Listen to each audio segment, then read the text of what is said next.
Bienvenue à tous les supporters du Barça. Aujourd'hui, on décortique l'arrivée de Marcus Rashford au FC Barcelone pour la saison 2025 à 2026. Voici ce qu'on va voir ensemble dans cette vidéo. D'abord, les premières impressions autour de cette signature. Ensuite, ce que Hansi Flick attend réellement de l'attaquant anglais. On ira voir aussi l'avis très tranché de Rivaldo. Puis on analysera les qualités et les faiblesses de Rashford pour voir s'il est vraiment fait pour le Barça. Et enfin, on parlera de ses chances réelles de s'imposer dans cette équipe pleine de talent. Alors reste bien jusqu'à la fin, parce que tu vas voir que ce transfert est bien plus complexe qu'il n'y paraît.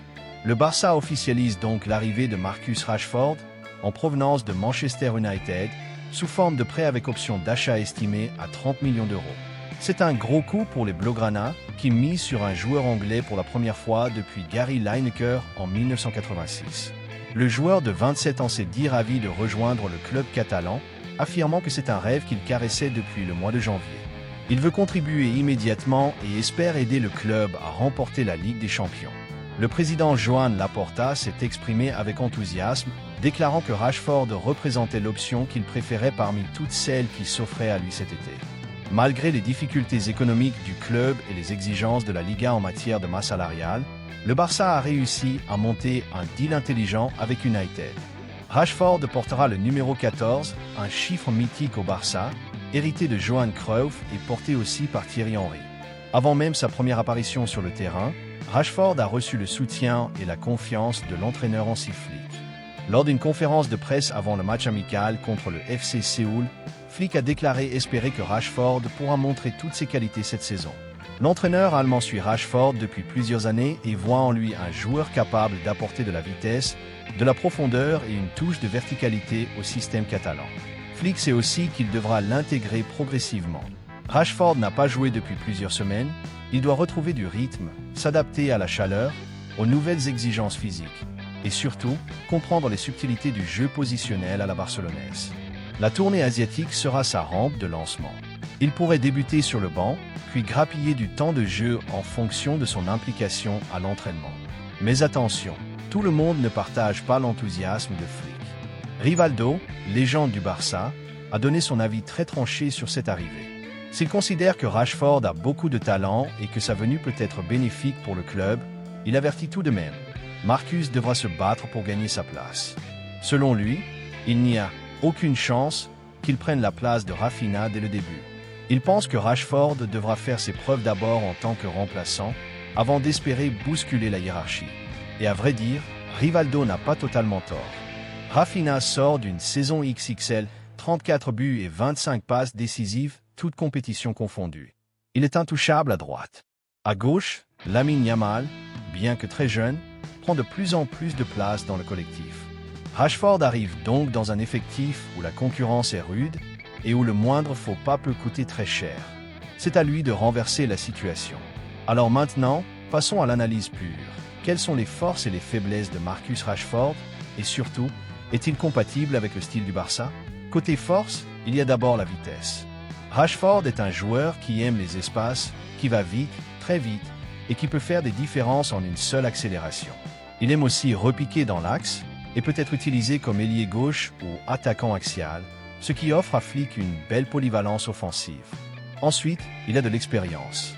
Il a connu la pression d'Old Trafford, celle de l'Angleterre en Coupe du Monde ou en Euro, et il sait gérer les grands matchs. Il a une vraie discipline de travail et une volonté de bien faire. Son engagement social et sa personnalité en dehors du terrain ont souvent été salués, et au Barça, ce genre de profil est apprécié. Mais il y a aussi des faiblesses. Rashford n'a jamais été un joueur de petits espaces.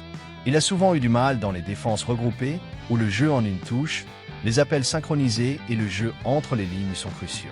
Et c'est justement ça, le cœur du Barça. Le jeu catalan repose sur la possession, la lecture rapide du jeu, les combinaisons courtes et le pressing haut. Or, Rashford, bien qu'intelligent, a parfois montré des lacunes dans ce domaine. Il va donc devoir apprendre vite, très vite. Car au Barça, on ne pardonne pas l'approximation. Un mauvais contrôle, une passe mal dosée, un repli défensif tardif. Tout cela peut ruiner ta crédibilité auprès des supporters comme du staff. Ensuite, il y a la concurrence. Comme on l'a dit, Raphinha est intouchable à droite. Yamal est l'avenir du club.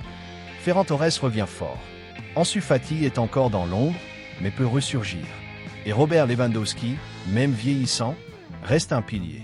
Dans ce contexte, Rashford doit se créer un rôle.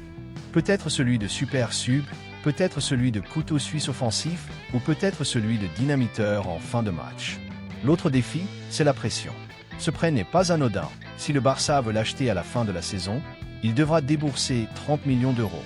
Pas sûr que le club puisse se le permettre sans garantie. Rashford joue donc gros. Il a une saison pour convaincre ou retourner à Manchester sans avenir. Alors, quelles sont ses chances de réussite? C'est là que tout devient intéressant. Si Flick lui donne du temps de jeu, s'il l'utilise intelligemment dans certaines configurations contre des équipes qui laissent de l'espace, ou en contre-attaque, Rashford peut faire mal. Très mal, il a le profil pour punir les défenses hautes, pour apporter un nouveau souffle dans les matchs bloqués, et pour varier le jeu trop souvent prévisible du Barça. Mais pour cela, il devra s'adapter vite, comprendre les circuits de passe, dialoguer avec Pedri, Lewandowski, et surtout, accepter de ne pas être une star. Au Barça, il est un joueur parmi d'autres.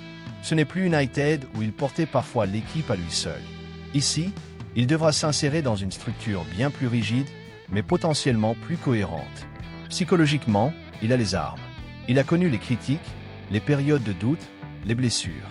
Il sait ce que c'est que de revenir de loin. Il sait aussi qu'il n'a plus beaucoup de temps pour briller au plus haut niveau. Ce prêt est peut-être sa dernière chance de rester dans le gratin européen. Alors, Rashford au Barça, coup de génie ou pari risqué? La vérité, c'est que c'est un peu les deux. C'est un joueur talentueux, motivé, qui a tout pour réussir. Mais il arrive dans un club en pleine mutation, avec des exigences énormes et des supporters impatients.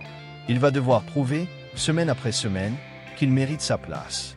Et s'il y parvient, ce sera une belle revanche sur tous ceux qui l'avaient enterré trop tôt. Si tu as aimé cette vidéo, abonne-toi à la chaîne, laisse un pouce bleu, et surtout dis-nous en commentaire. Est-ce que tu penses que Rashford peut réussir au Barça? Ou est-ce que ce transfert est voué à l'échec? On attend vos avis avec impatience, et qui sait, on fera peut-être une nouvelle vidéo avec vos meilleurs commentaires. Active la cloche pour ne rien rater de l'actu du Barça, et on se retrouve très vite pour une nouvelle vidéo. Força Barça!